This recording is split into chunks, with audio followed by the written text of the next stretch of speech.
Have you been consistent day after day, week after week, month after month, and you're not seeing the results that you expected? Do you feel like giving up? We'll be covering all this and more in today's video as we dive deeper into Atomic Habits by James Clear to help answer these questions and get us moving forward in the right direction. All right, let's dive into it. So we'll be starting with chapter 17. I covered the previous chapters of Atomic Habits in other videos, so if you haven't checked those out yet, definitely take a look at those after this video here. So here we go, chapter 17, page 210. Knowing that someone is watching can be a powerful motivator. You are less likely to procrastinate or give up because there is an immediate cost. If you don't follow through, perhaps they'll see you as untrustworthy or lazy.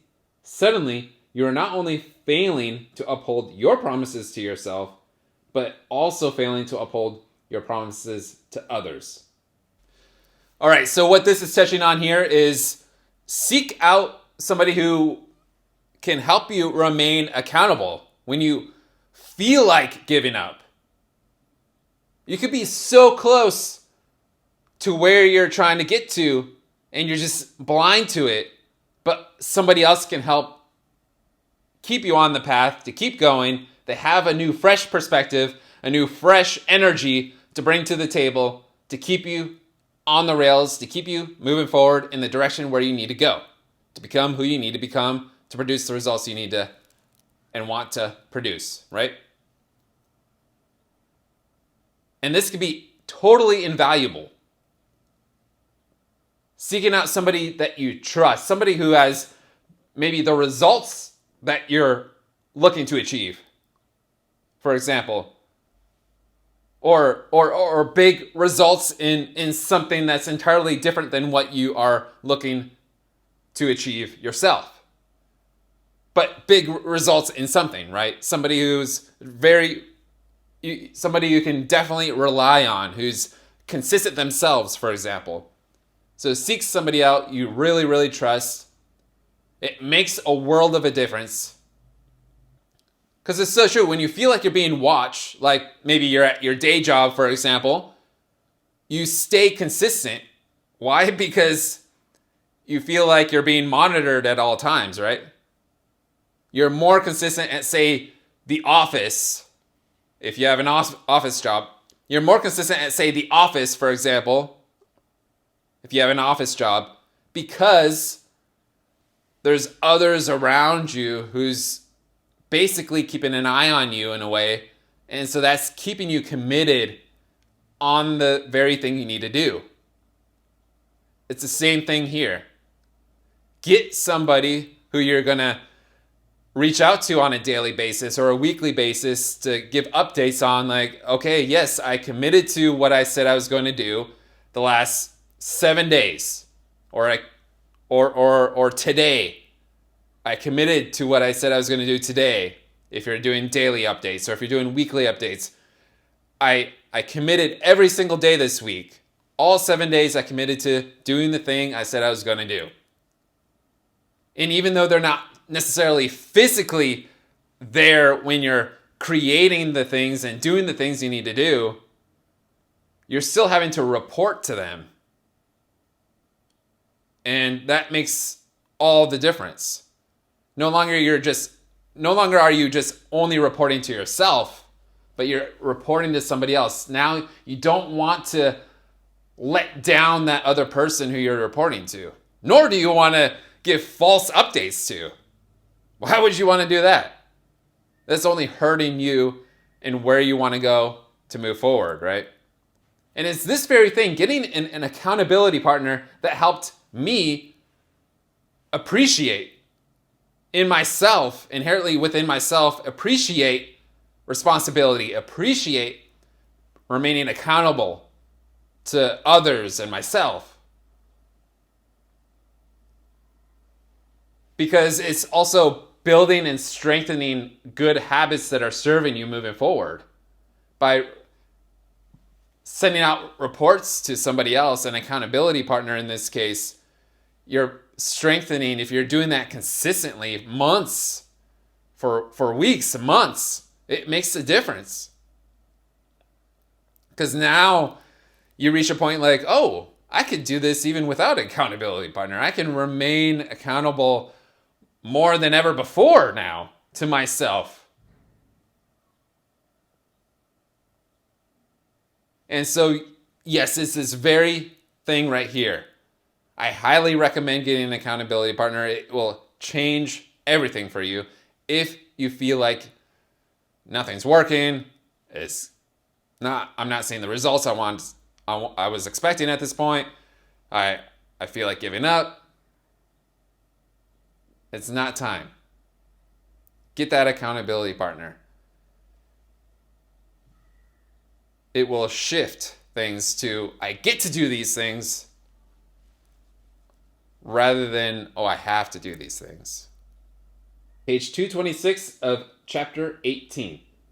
Specialization is a powerful way to overcome the accident of bad genetics. The more you master a specific skill, the harder it becomes for others to compete with you. And so why did I choose this quote from this chapter to tie into, do you feel like giving up? Does it seem like nothing's working yet? It's because you want to start doing the very thing that others don't do, that most others don't do. Most others give in to those feelings and those temptations that are not serving them, and those thinkings of that are disempowering them of, oh, this ain't working. I'm not seeing the results yet that I've wanted to achieve. I'm feeling like I'm giving up. No, be the person who's a master of your emotions. You're the controller of it. And be the person who still goes on, still fully commits until the destination is reached.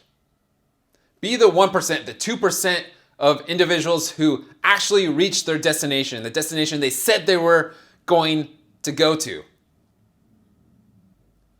Because most people will give in to those negative temptations, will give in to those disempowering thoughts, and just give up, pivot into something else, whatever it may be. But if you're seeing any signs of success, any change within yourself, that's for the better already. Those are reasons to keep going. And redefining your why. Why am I doing what I'm doing?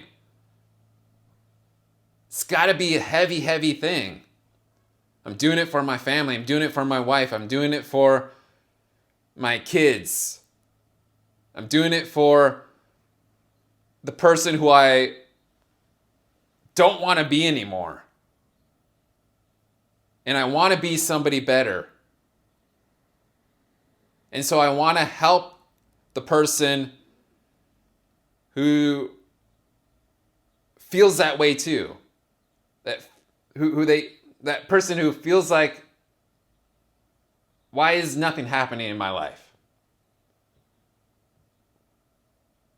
How do I begin making changes to start making things happen and producing results that I actually want to see? And helping that person that you were 2 years ago, 2 months ago, as you're becoming 1% better every day, right? So something to think about. Next chapter, page 236 of chapter 19. The only way to become excellent is to be endlessly fascinated by doing the same thing over and over. You have to fall in love with boredom. And so this very quote right here, this chapter, what it's touching on is, again, tying into most people give into, oh, now I'm just feeling bored. Because what are the greatest times that you remember when you did something the very first time? You traveled to Europe for the very first time. You went to Disneyland for the very first time. You went hiking at this hiking spot for the very first time. And then as you keep going to that same hiking spot, for example, it starts feeling like it's not as special anymore. Or you move to this new city. It's amazing when you first get there. Now, a few months later, what is this? Not the same anymore. And most people will give into that and start moving backwards with where they want to go, what they want to achieve in life, right? Giving into those disempowering thoughts. What's empowering you? Gotta empower yourself every single day. No one else is going to do it other than yourself. So start savoring the moment. Just be fascinated. Just kind of like have a clean slate every single day. And that comes with intentionality. You have to intentionally be like, okay, I'm waking up. I'm going to start the day fresh, new. This is a brand new day. I'm reborn today, right? I didn't die in my sleep. I'm reborn here in this moment. Just kind of like fooling yourself like I've never experienced what I'm experiencing today. It's fresh and new. I'm approaching it with enthusiasm, joy, happiness. Just like as if I've never experienced this city, this house, this whatever. And just be fascinated by the littlest things that you see around you. And being endlessly fascinated and falling in love with boredom. Falling in love with the things that you see on a daily basis. It's very easy to eventually lull yourself into a sleep, right? As you experience the same things over and over and over and over again. But take a step back. Savor the moment. As if it's your very first time seeing things. When you're like, wow, look at that, look at that. Experience that on a daily basis. And you will achieve the things that you set out to achieve. Because most people will say, oh, I'm bored, I'm going to do something else.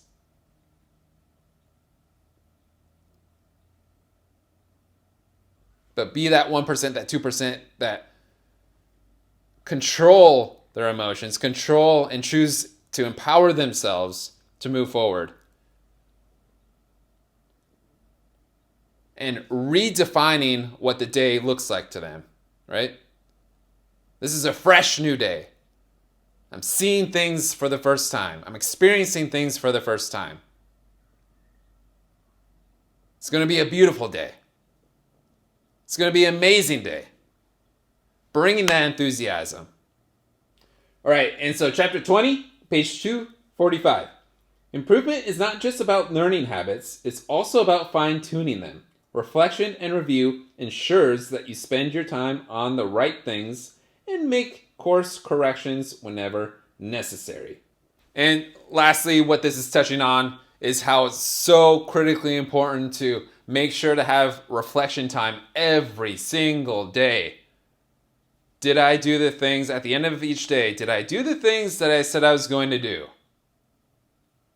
If I didn't, then I will make sure to do the things I didn't do tomorrow, in addition to the things I'm going to set out to do tomorrow as well, right?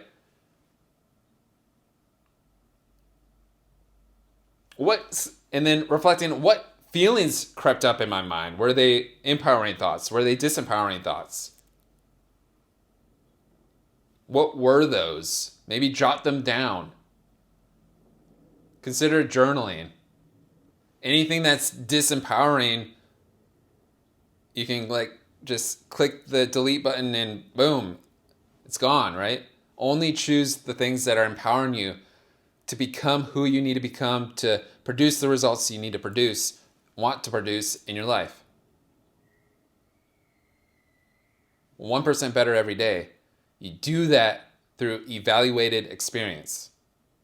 Doing the things you need to do, then evaluating what you did? And what little tweak can you make the next day to be that 1% better? And then the next day, what's that next little tweak 1% better? And this is endless. You never reach perfection, right? This is endless every single day. And just getting excited about becoming 1% better every single day. Just get excited about that. It's going to be until the end of time. It will never be like, oh, I'm done. No, it's every single day. Reflecting, analyzing. What can I improve today? What did I do well that I can carry on tomorrow? What can I improve? There's always an area of improvement. There's always something new you can try. And if that new thing didn't really necessarily work out, or it doesn't apply to where you're headed, where you're going, then toss it. But at least you tried it. It's important to experience things. And if it doesn't work out, then you don't do those things. It's fine. But absolutely so critical to have those evaluated experiences. Hope this has been helpful. See you in the next video. Take care.